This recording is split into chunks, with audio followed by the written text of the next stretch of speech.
Welcome to the Yahowah blog. I am your host, Craig Winn. I want to thank you for inviting me back into your homes so that we have the opportunity to present part 12 on this series devoted to sharing what Yahweh, who is God, wrote about Dowd, who is known more commonly as David, who is, according to God, the Messiah, the very Son of God, the returning King, and the Savior of humankind.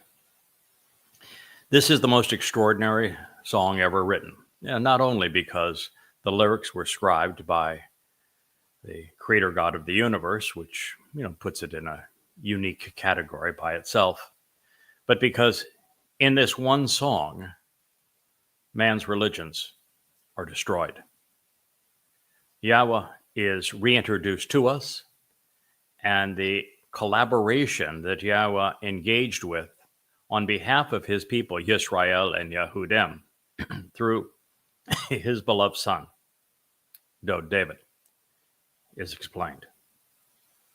There is no one that God cherished more in all of human history than Dowd. He is Yahweh's chosen one. He is the one who Yahweh not only anointed 3 times, but did so with his own set-apart oil, setting him apart from all others who have ever lived.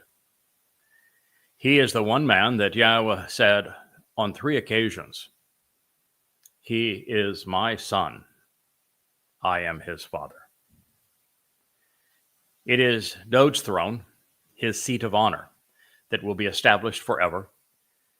And it is Dowd who will return.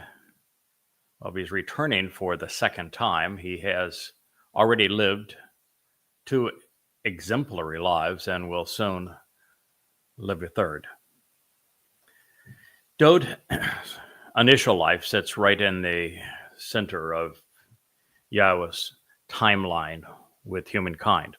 That timeline begins with our expulsion from Gan Eden, the Garden of Eden. And it concludes with our readmission into Gan Eden as the entire earth is transformed back into the conditions we are witness to as Yahweh presents it to us. As a matter of fact, after this program, I'm going to do one where I return to our series on In the Garden. It's essential that you know that it is to the garden that we are being invited to return. And so Dowd's life is lived at the epicenter of year 3000 Yah. There's 3000 years from the time that we were collectively expelled from the Garden of Eden, and there are 3000 years from Dowd's life to the time we will be readmitted. And so he is the fulcrum upon which the human experience in relation to God pivots. He is everything and more by infinite degree than is claimed of the crude counterfeit that was designed to replace him in Christianity, and also infinitely more than the crude counterfeit that was designed to replace him in Judaism, whether it was Iesu Christu, Jesus Christ, or Bar Kokhba, the son of a star. The only way to establish a relationship with Yahweh, to become part of his covenant family, to enter Shamaim, is to appreciate the collaboration between Dowd and Yahweh, particularly as they announced their intent to fulfill Pesach, Matzah, and Bokorim, especially in the way they explained the purpose of Pesach, Matzah, and Bokorim, especially in the way that they announced the exact day that they would begin to fulfill Pesach, Matzah, and Bokorim, and precisely because of what they achieved by doing so. The realization that Dowd is the Messiah and Son of God, and that he fulfilled Passover, unyeasted bread, and firstborn children in year 4000 Yah.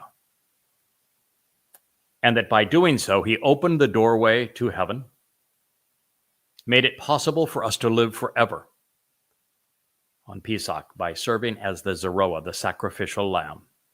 And then with his soul carrying our guilt into Sheol to deposit it there in a place akin to a black hole, so it would never be seen again, he perfected us, providing the first two benefits of the covenant in these two events. And then on Bekurim, the Bekor, firstborn of Yahweh, made it possible for them to be Bekurim, firstborn children, at his side.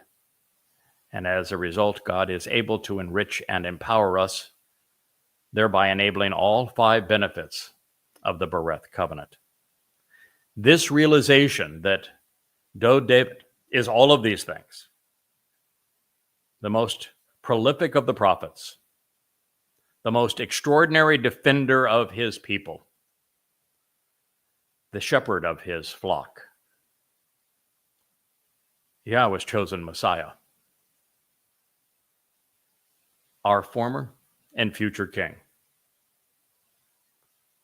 and the man who gave us life, who provided our ultimate liberty in the universe, who perfected us and signed our adoption papers into God's family, is all one and the same. And he is Dowd. The great tragedy, of course, is that Paul and those he conned into his cult of counterfeiting plastered all over this, piled just rubbish upon trash, upon repulsive notions, all untrue, on top of the truth about who Dowd is and what he represents. So that there is such an appeal now for a mythological misnomer, bearing the titles that were afforded to Dowd, that most people are blinded as to what's underneath that rubbish, the most profound truth in the universe. And then Judaism did Jews no favor when, rather than debunking the myth of Jesus Christ, instead fought one lie with another and foisted another false Messiah on the world, with Bar Kokhba bringing the wrath of Rome on God's people, causing the diaspora, leading to the Holocaust. And that is the father of Rabbinic Judaism, Akiba. So this is where we find ourselves. The next statement that Yahweh wrote on behalf of his beloved Son to his beloved people, the people that he chose that have never chosen him in return, Yisrael and Yehudim, is profoundly important. And I want to introduce it by telling you that when Yahweh speaks of the fortifications that were lost, this sheepfold that has been torn down, what he's alluding to here is that his son Dowd, when he relied on Yahweh, was the greatest defender in the history of God's people. He united God's people. And at a time when the terrorists known as the Philistines were having their way with God's people. They had killed the prior king. They had killed his best friend. They had stolen the Ark of the Covenant. They were ransacking Israel, not unlike the Fakistinians who are named after them are doing today. But when Dowd was just 8 years old, when Yahweh chose him, introduced him to the world, anointed him as Messiah, and brought his spirit upon Dowd, shortly thereafter, Dowd, with Yahweh, with a single stone, took down the mightiest of the Philistines, Goliath. And thereafter, When Dowd was finally empowered, he was the one that brought the Philistine invasion of Israel to an end. He's the man who fought 66 defensive battles on behalf of God's people and won them all with Yahweh's support. The defense that he created for Israel was the truth about his father, Yahweh. The truth has always been the best defense. No one did as I have pleaded with so many for so long, wielded words wisely. No one did it better than Dowd. He is the most brilliant among us. He is the most articulate among us. And it is with his words and with his character and with his courage and with the ability that he possessed as Yahweh's second of three Zeroah, as Yahweh's Gabor, his most competent, capable, and courageous man. Dowd built defenses for God's people, keeping all who would harm them at bay. But they tore them down almost immediately after Dowd's passing. The first maybe half a dozen years of his son Solomon's rule, a little more than that, maybe 7 to 10 years, were quite good. But then Solomon got preoccupied with trivia and with way too many women. Nothing wrong with women. I don't even think there's something wrong with many women. But there is something definitely wrong when the majority of those women practice pagan religions and they influence Solomon, and his sovereignty was immediately eroded as a result, and it eroded the defenses of Israel. So the story is really quite clear. Solomon was influenced by pagan religions. He became religious as opposed to focusing on Yahweh, and Israel's defenses were torn down. Israel split in two shortly after his death. Thereafter, as a result of the defenses of Israel being torn down, the Assyrians had their way with the northern kingdom. They not only destroyed it, they hauled 10 of the 12 tribes of Israel off into the hinterlands.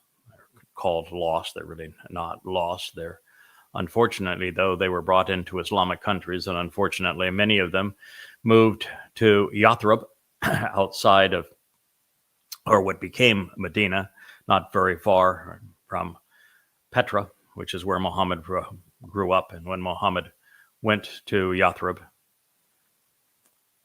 one of the worst encounters in human history took place. And it was really a twofold problem. One is that rabbis sold Talmud readings to Muhammad so that he could create his Quran. And then when they mocked him, Muhammad turned on them and performed genocide against the Jews in Arabia. Next, to torment this defenseless nation were the Babylonians. And they not only hauled Jews into captivity, they would destroy the very home for Yahweh's name that Solomon had built on the Temple Mount on Moriah that Dowd had acquired, and the city of Dowd for his people. But that would not be the end of it. They would come back and they would be harassed by the Greeks with men claiming to be God, defiling Yahweh's city, the city of reconciliation, Jerusalem. And that spawned a civil war amongst Jews. That's the story of the Maccabees, as they vied for power among themselves. And, well, they let down their defenses because they went to war against themselves. It was a pattern that Jews would repeat over and over again, going to war against themselves, thereby allowing foreigners to invade and destroy them. They would do it again with Pompey, the Roman, around 66 BCE. One family was vying amongst themselves for who would be high priest and who would be king. High priest, being the religious leader, was worth more money, had more power than being king, so they coveted it most of all. And to quell the infighting between the two, Pompey came and whacked Israel badly. Oh, it got worse. In 70 CE, there was again fighting amongst various groups in Israel, as various warlords sought protection and power and enrichment and control. And, well, it invited the Romans in again. This time, Vespasian, who would become emperor once Nero died, and his son Titus were savages. They did what Rome did best: mercilessly slaughter any who would dare speak against them. Any who sought freedom were destroyed by the beast of Rome that, well, became the Roman Catholic Church and didn't change much in the process. But of course, during that infighting amongst Jews, they let their defenses down, and so many were hauled away into slavery. And it was actually a combination of two things that was so tragic at that time. People don't know. My guess is you don't know. That arch of Titus that exists in Rome, leading to the Colosseum, showing the Jews as captives with the menorah of Yahweh. The Colosseum was funded in its entirety with wealth stolen from the temple in Jerusalem. In its entirety. The entire construction project was done by Jewish slaves. The Colosseum, the most decadent, destructive, immoral palace to human degradation and insanity, to death, was built on the proceeds and the lives of Jews and the house for Yahweh's name, the temple. Did you know that?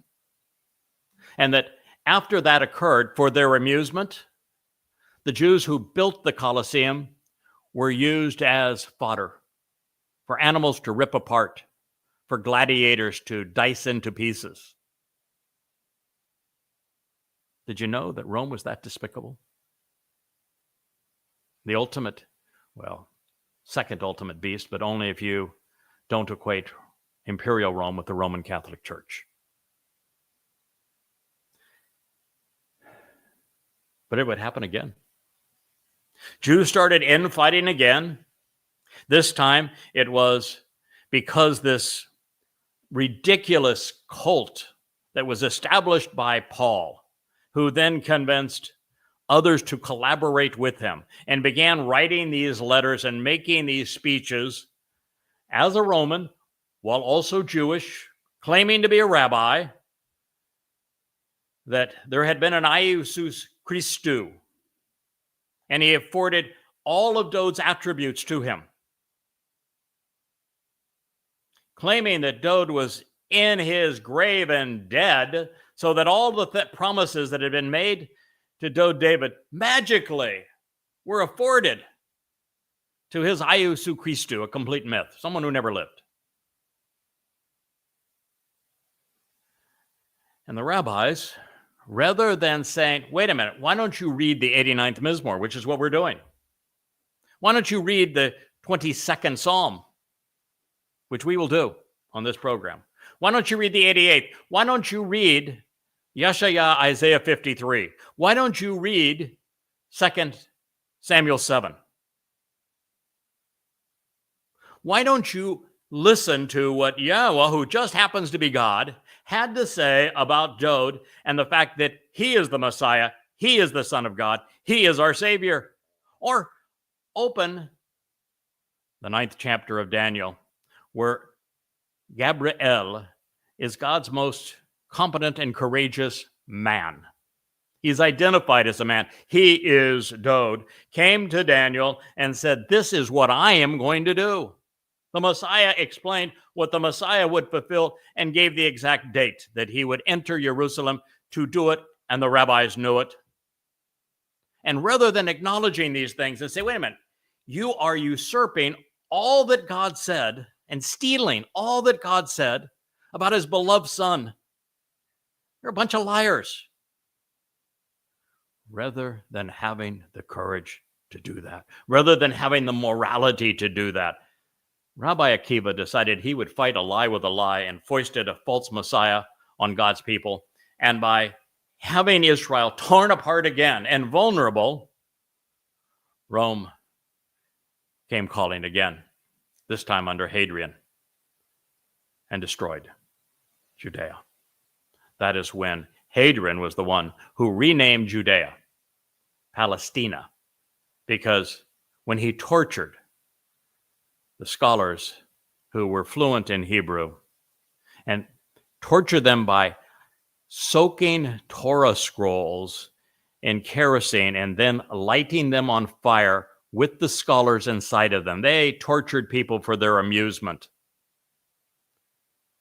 They acknowledged that the most terroristic, most barbarian, the most savage of Israel's foes had been named the Philistines. And so Hadrian renamed Judea just to irritate Jews so that they would never have an affinity for their own land, never rebel against Rome again.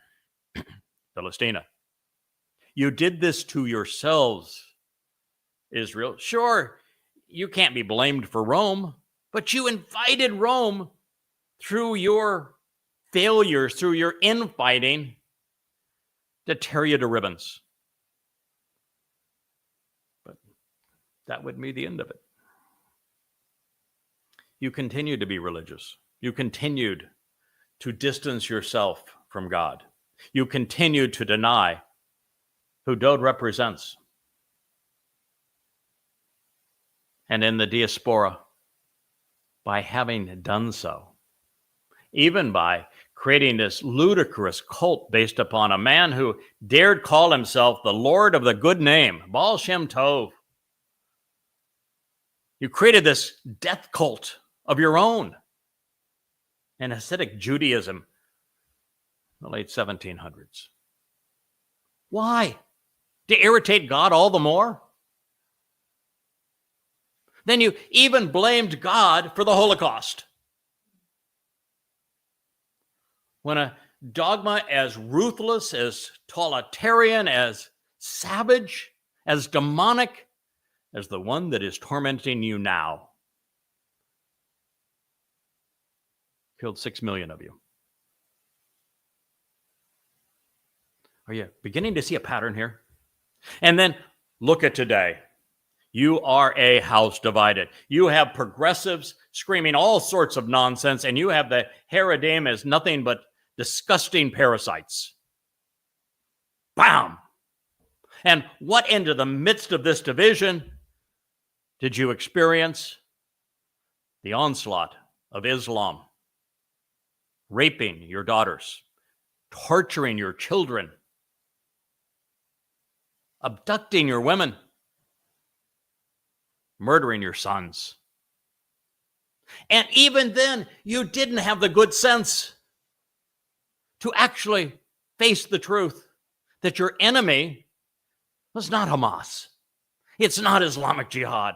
Matter of fact, on that onslaught, on that day, look at the pictures. A tiny minority of the 3,000 Islamic jihadists that fled into Israel to be such savage barbarians on that day were Hamas. They were just Muslims. And you couldn't admit that your enemy was Islam. And because you couldn't admit that your enemy was Islam, you still speak of Palestinians and Hamas and Hezbollah. Wake up, Israel. Please, before it is too late. Islam declared war on you 1400 years ago. Muhammad perpetrated genocide against the Jews in Arabia. It's not my opinion. It's not pejorative. It's true. It's irrefutable. The Quran confirms it. The Hadith confirms it. Everything we know about Muhammad and the formation of Islam verifies it. I document all of it from the earliest Islamic sources in Goddamn Religion, which is all free for you. All 4,200 pages, all 5 volumes, all based entirely on the oldest Islamic sources to prove that Muhammad conceived Islam to kill Jews and to wage war on all humankind. These are irrefutable facts, and yet you will not face that truth. And so you're a house divided. You've torn down your protective walls, the sheepfold. You have done as Yahweh says. You have broken down and destroyed his entire sheepfold and all of its walls. You have caused the undoing, the degradation, and the destruction of his fortifications. May I remind you who his is? Who is he? Who is his? Dowd, David, the Messiah, the Son of God, your defender, your shepherd, your savior, your king. You destroyed, tore down everything that he had built for you. Mizmor, lyric to sing, Psalm 89:40. As a rebuke to every religion, Yahweh has deliberately restricted access also to his covenant. And so this is not just historic on what has happened. It is not just prophetic of what just occurred. It is also symbolic of what really matters. And it is true to a significant extent that Yahweh has deliberately restricted access to his covenant. And in this case, something that I did not realize until quite recently, there is a gate and that protective wall around the covenant. And that gate is there not only to let people in, but to escort them out. You have to be really careful when you develop a relationship with Yahweh that your loyalties remain steadfast and true.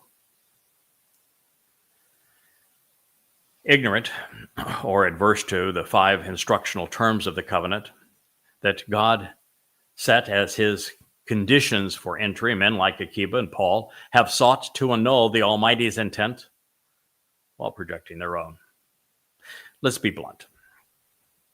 The Garden of Eden had walls. They were not there to keep Adam and Chawah locked inside as if they were prisoners, but instead to keep the rest of humankind out because they were religious and they did not belong. Gan Eden, the protective garden enclosure of great joy, was as truly the name implies. It was fun because the curmudgeons were excluded. And as was Eden, so will be Shamayim. No curmudgeons. No religious parasites in their ugly black morning suits. No libertard progressives screaming all sorts of hypocritical, ignorant nonsense. No Twistians, no Muslims. Just rational and reasonable people who know the truth and have made an intelligent decision about Yahweh and have remained loyal to him. As was God's relationship with Dowd, so it will be with the covenant's children. That is why this Mizmor psalm is so important. Dowd and the covenant continue to be integrated and indistinguishable, with the beloved upholding and representing the family, such that an attack on one is an assault on the other. All who pass by this way plunder him. They plunder the Messiah. They plunder the King. They are robbing the Son of God. That, folks, is really stupid. And if you want to know who's defined by that's really stupid, every Christian, every religious Jew, of course, every Muslim, even progressives. They don't want to give Dowd credit for anything. They want to pretend that he didn't even exist. The evidence is overwhelming, undeniable, that he did, even apart from the prophecies that he penned about himself. I mean, can you imagine going into Babylon when the children of Israel, particularly the stragglers of Yehuda,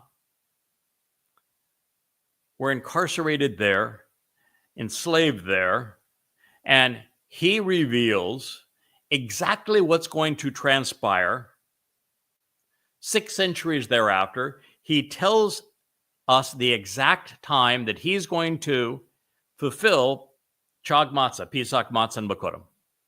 And he tells us what's going to transpire as a result of that, and he even describes when he's going to return for the 3rd time. You have all of that. He is the only eyewitness account as to his own crucifixion as the Passover lamb. Mizmor 22 describes scientifically, medically, exactly how crucifixion kills. 300 years, 500 years before the Assyrians invented the torture, and some 700 years before Rome perfected it with nails.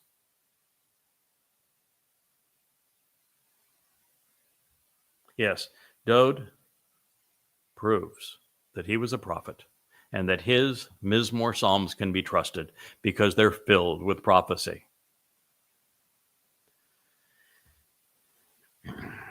All who pass this way plunder him. He has become scorned and abusively ridiculed, defiled and upbraided by those who claim some affinity with him. Isn't that amazing? This is Psalm 89:41.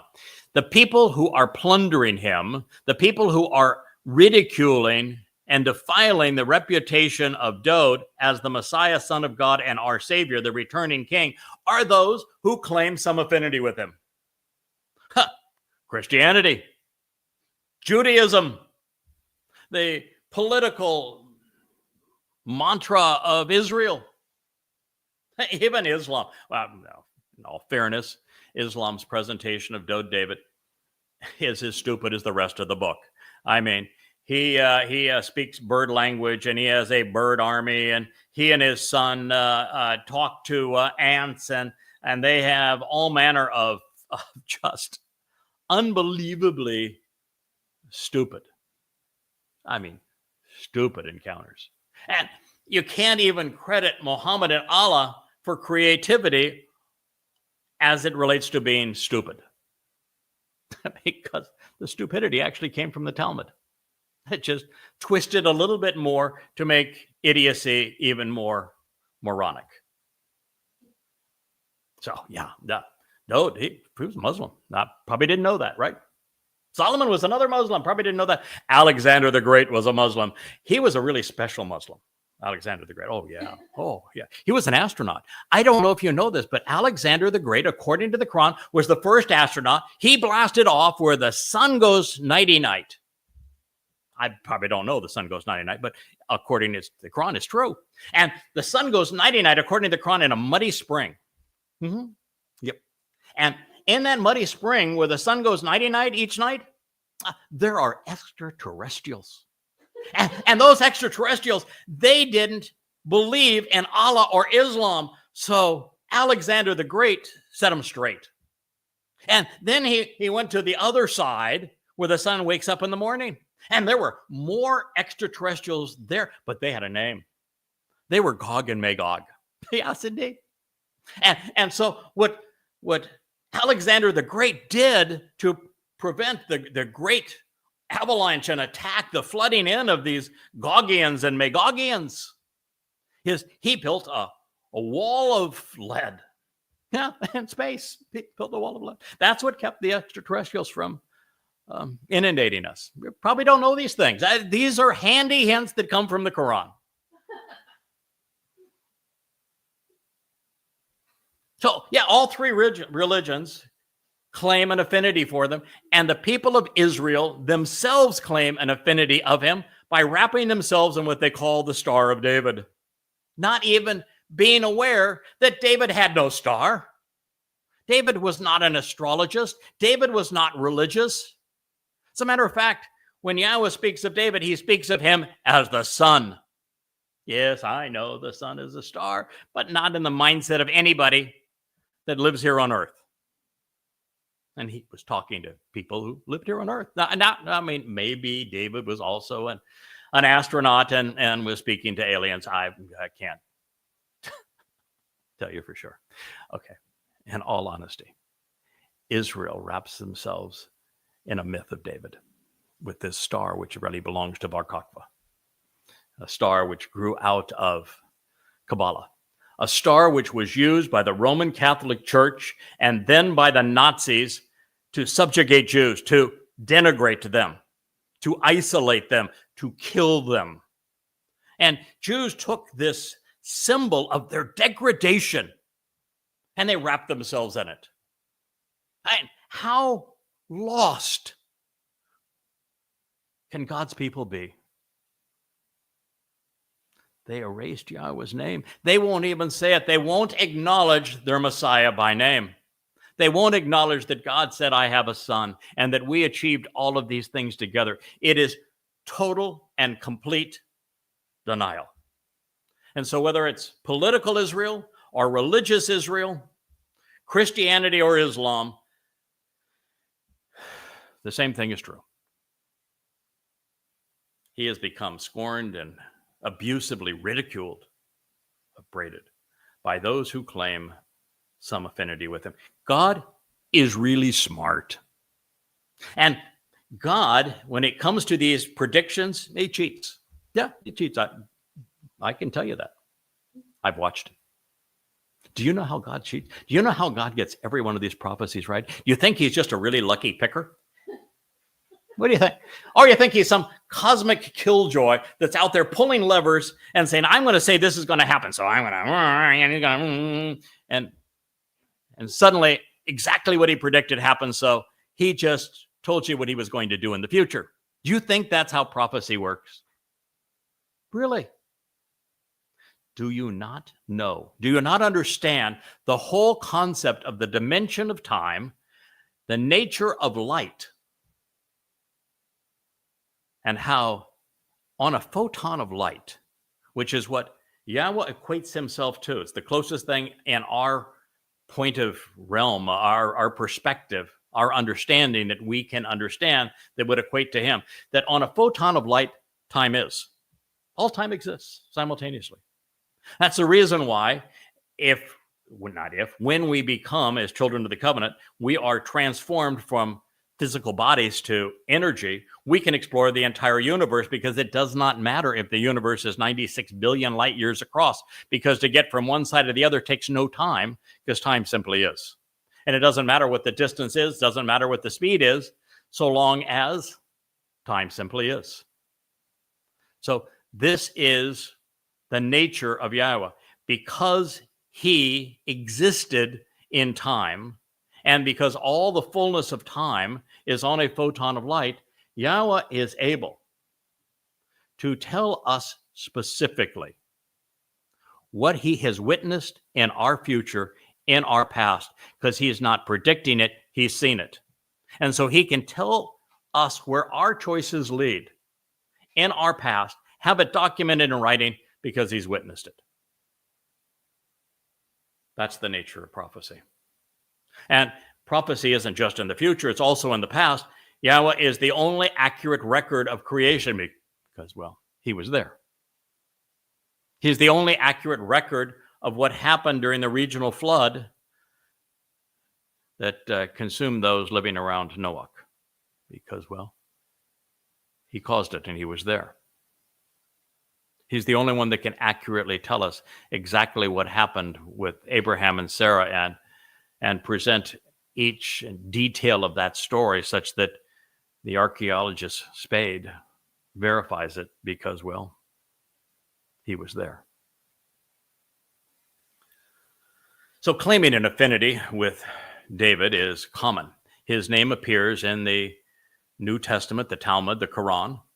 It is found throughout ancient texts. Similarly, Christians, Jews, and Muslims with wholly contradictory belief systems all claim to be Abrahamic religions, even though they degrade Abraham's legacy, and Abraham didn't have a religion. In fact, the very fact that Abraham had walked away from Babel is the entire reason that God reached out to him, because he was not religious. Alleging similar origins, their God share nothing in common. Christians are particularly guilty lugging around an Old Testament, a term Yahweh never uses. That's a term from Paul, who hated the words of God.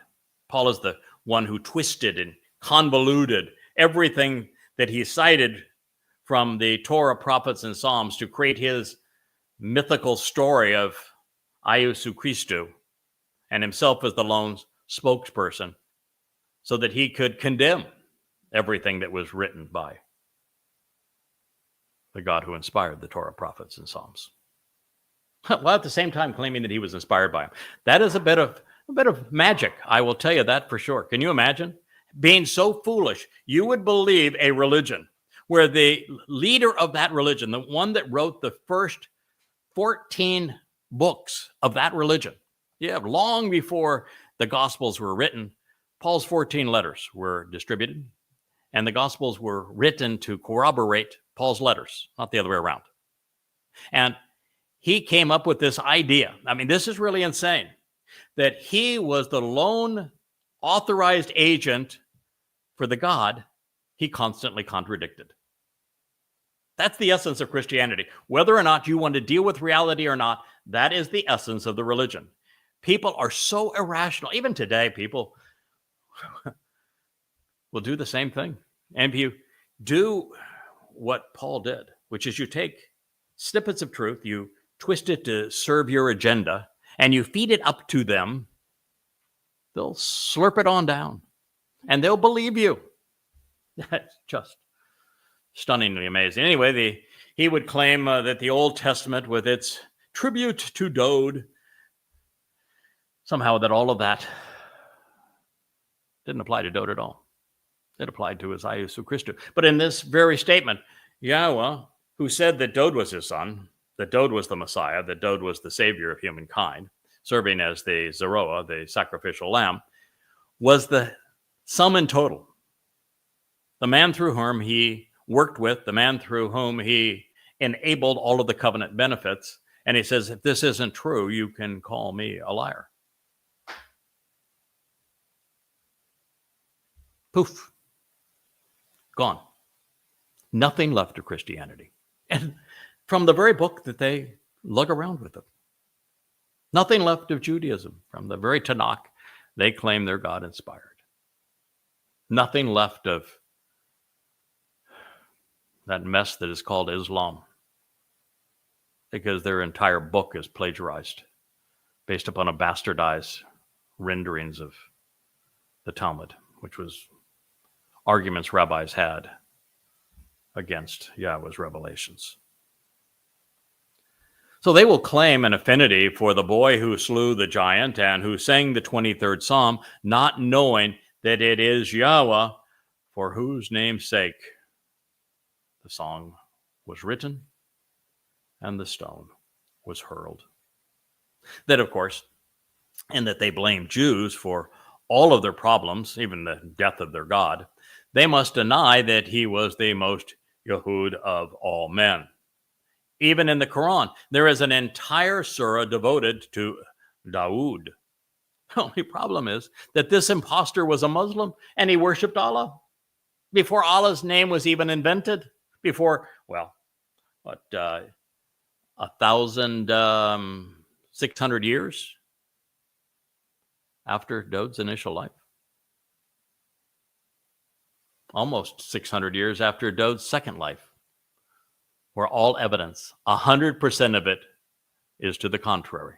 But truth never interferes with religious beliefs. They're really good religions are making certain that truth is not a bother to them. Evidence and reason, nah. That's the stuff of people who don't have faith.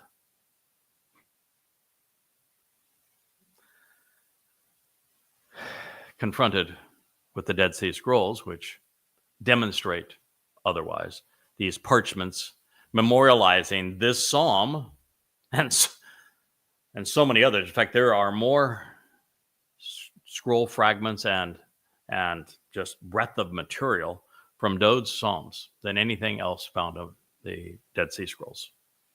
Even more than the book of Isaiah, even more than fragments of and scrolls from the Torah. God wanted it this way. Though 1, 2, 3. The Mizmor of Dowd, the prophecies of Yeshayah, which are essential to my mission and to this time regarding God's people. And of course, the great Mashiach, and also of Moshe's Torah, 1, 2, and 3. 1,000 years before their religion was invented, the Dead Sea Scrolls destroy everything that Allah would claim. Allah's not very bright, but stones usually aren't. So I wonder how a literate Muslim would react after seeing Yahweh's name rather than Allah's emblazoned all the way through all of those scrolls 1,000 years before their religion was invented.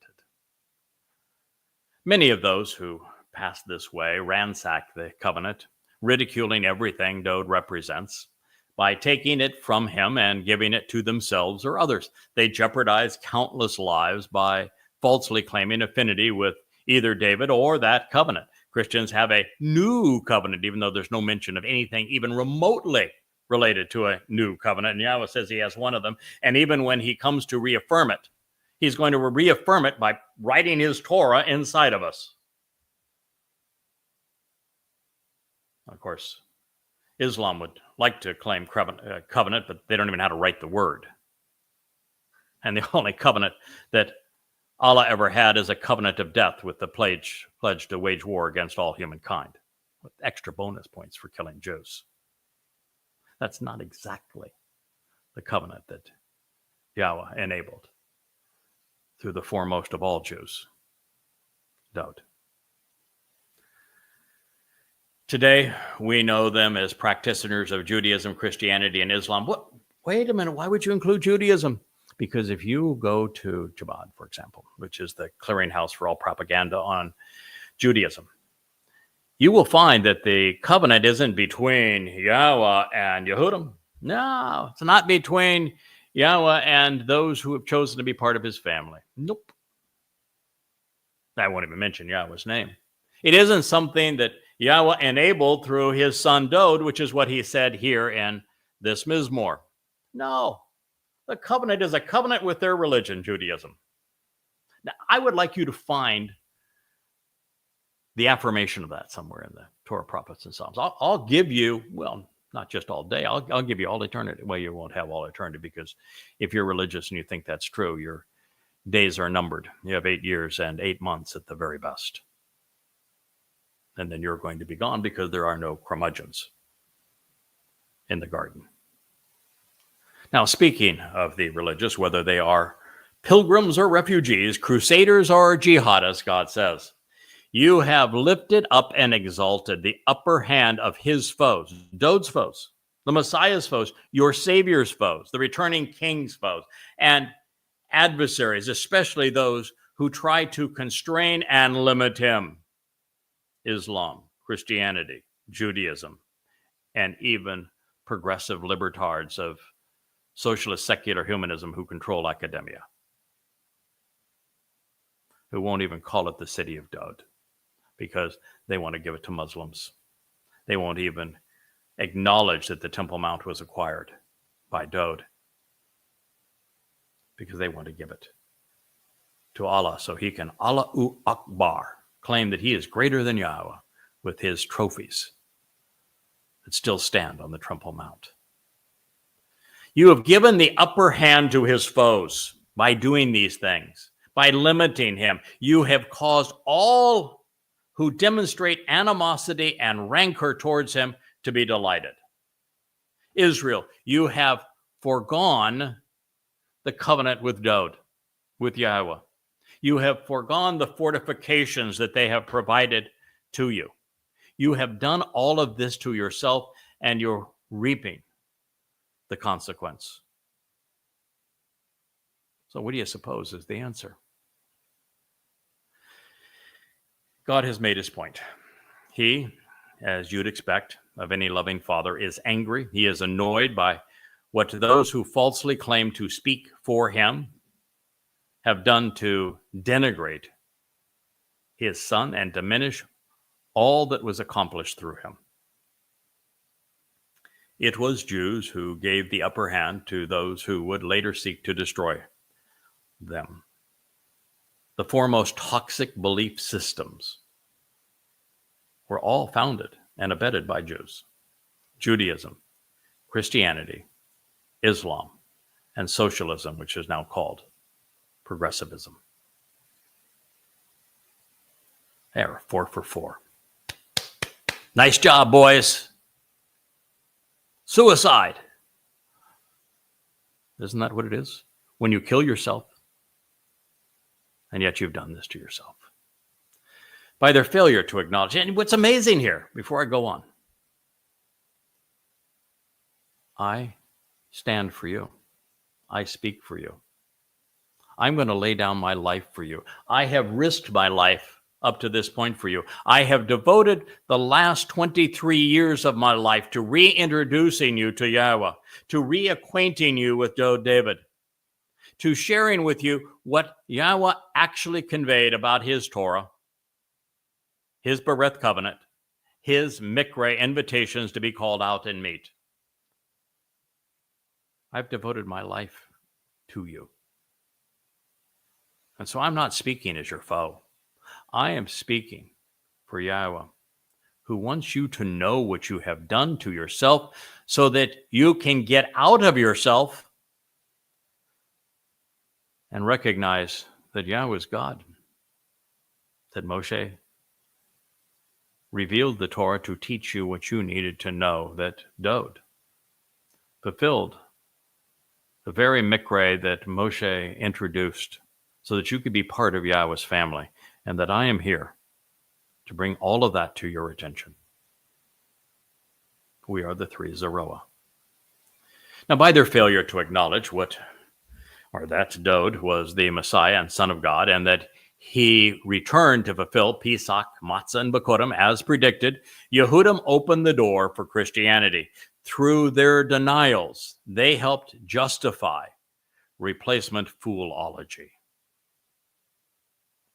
The religion that for a better part of 1,800 years harassed you, subjugated you, persecuted you, made it possible for the Holocaust to happen. You sponsored. For Christianity to differentiate itself from Yahweh and Dowd, from their Torah and covenant, enough to become popular with Greeks and Romans, they would need a New Testament. And yet, for it to be believable, it would have to borrow heavily from Yahweh's testimony, although it'd have to be written in Greek because they didn't like Hebrew. It would have to claim all of the prophecies found in the Torah, prophets, and Psalms for itself. They couldn't come up with one that was new. They couldn't come up with any justification for their religion, there isn't a single mention of anyone, even marginally related to an Iesous Christou. Not one. There's not a single reference to any of the characters in the Christian New Testament. The entire correlation was contrived. And it is so obvious when you take a moment to compare what the Christian New Testament claims and what Yahowah actually said. One of my favorites is I wrote a whole chapter. I might even be 2 chapters in Twistianity. There's 5 volumes of it, so I had a lot of room to maneuver.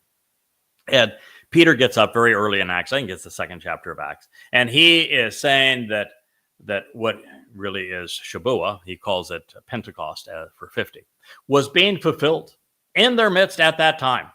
And his justification is a citation from Joel that speaks explicitly of what is about to happen to Israel, about us now. He just so butchers the translation that everything the numbskull said is not only untrue, it's laughable. Such is the entirety of the Christian New Testament.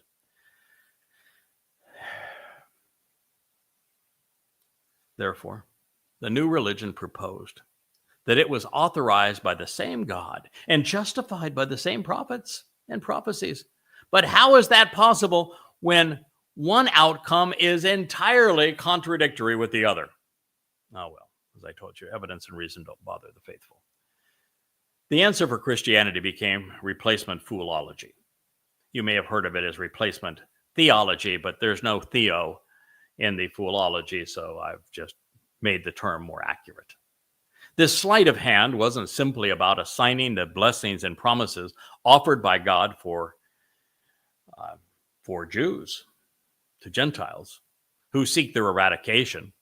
It's about replacing one covenant with another, and then Yahowah and Dowd with Jesus and the Lord. If you don't concur, do what I've done. After scrutinizing Paul's renunciation of Dowd for the sake of his Jesus, go to any Christian site and read their assessment of every prophecy pertaining to David. You will find that Jesus isn't named in any of them. But every time Dowd's name appears, Christians insist that it actually applies to Jesus, as if God was so stupid, so old, so senile that he had a Biden moment, and he didn't know the difference between the two names, wasn't aware that which one was anointed his Messiah. He just slipped a gear. Okay, maybe he was napping. He's tired. He's old. The problem for Christians wasn't as simple as it really is profound. Without the Torah, prophets, and Psalms, they have no God, and they have no credibility. But with them, they present a jumble of contradictions. Their only hope was for people to believe their lies, for their faith to occlude judgment. They banked upon apathy and ignorance, and for the most part, here's your prize. They got it.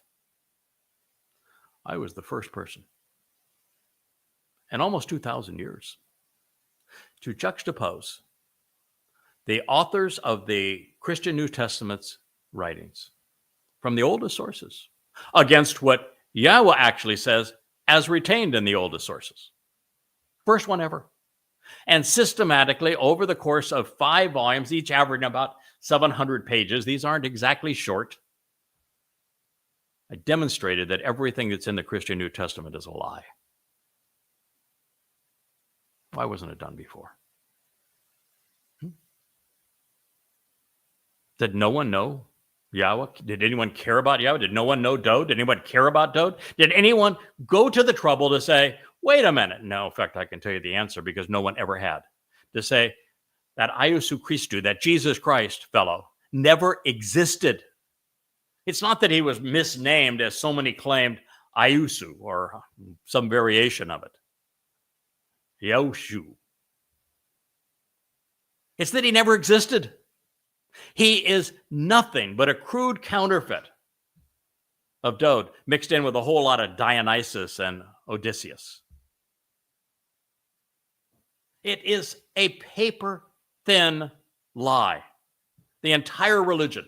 And yet no one had done this comparison because no one up to this point gave a hoot about who Yahweh actually is, what he actually had to say, and his relationship with his beloved son, Dowd. Not until I wrote those books. Puts me in a really unique position, doesn't it? To look you in the eye, Israel, and to say, this is the lie that was piled on top of the truth so that you wouldn't see it. And that same fellow wrote the 5 volumes of Goddamn Religion. They're sitting there on that bookshelf in hardback over my left shoulder, screen right. And those volumes, systematically doing exactly the same thing, showing exactly what the oldest Islamic sources say, repudiated Islam, and announced in no uncertain terms, in a completely irrefutable way, that Islam is a declaration of war against all humankind, and that Jews were the first target, and that their religion gives bonus points for genocide against Jews. No one in all of human history has done these two things. And then written a series of books called Babel to expose and condemn rabbinic Judaism because they're at fault. The blame trickles right down to them, the rabbis. God hates them even more than the proponents of Christianity and Islam because of the great damage they have done to his people. And then at the same time, I've written 25 books translating the Dead Sea Scrolls in an amplified fashion with copious amount of commentary and thousands of unheralded and profound insights so that you might know the truth. I devoted 23 years of my life to telling you this, serving as Yahweh's Kol voice and as Dowd's Bashar herald. You're getting close to listening, Israel? What's it going to take? Is the next attack on you going to be, which will be 100 to 1,000 times worse than what you experienced on 10/7 of 23? Prophet Yoel, the prophet Yeshayah said so. So we know it to be true. Are you going to come home then? Why wait? It's inevitable.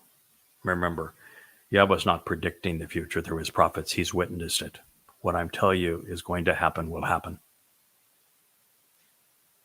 Yes, in May of 2026, the time of Jacob's trouble is going to begin on Shabuah.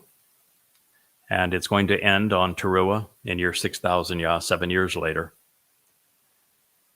on September 24th, 2033. And all hell's going to break loose around the world in between those dates. Be forewarned. Yahweh gets 100% of his prophecies right because he's not predicting the future. He's witnessed it. Today, at least for some, there is a battle for hearts and souls raging throughout the world, a struggle between right and wrong. The loudest voices are those who claim that they worship religious gods, while the chorus of those who stand with Dowd and who speak for Yahweh is exceedingly few and faint among the billions. But I am changing that. It is my job to change that. My voice is not faint. My heart, my mind are bold. I share the same courage that was expressed by your Messiah Dowd, which is why I was chosen to speak for him. I can look you in the eye and I can tell you the truth, and I can actually expose for the first time to you that your greatest nemesis, Israel, Yehudim, is your goddamn religion, Judaism. And second onto that is Christianity, and third onto that, although it is more traumatic for you at this moment, is Islam. And today, this alliance between progressives, of which way too many Jews are allied with, I call them libertards. And Islam is the greatest threat to our planet. So I will speak boldly, forthrightly, courageously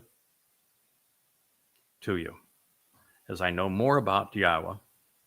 I know more about his son Dowd. I know more about the enemies of God and of his chosen people than anyone on earth. And I'm willing to risk my life to tell you so. I am Craig Winn. I am known affectionately by Yahweh as Yada. And this has been the Yahowah blog.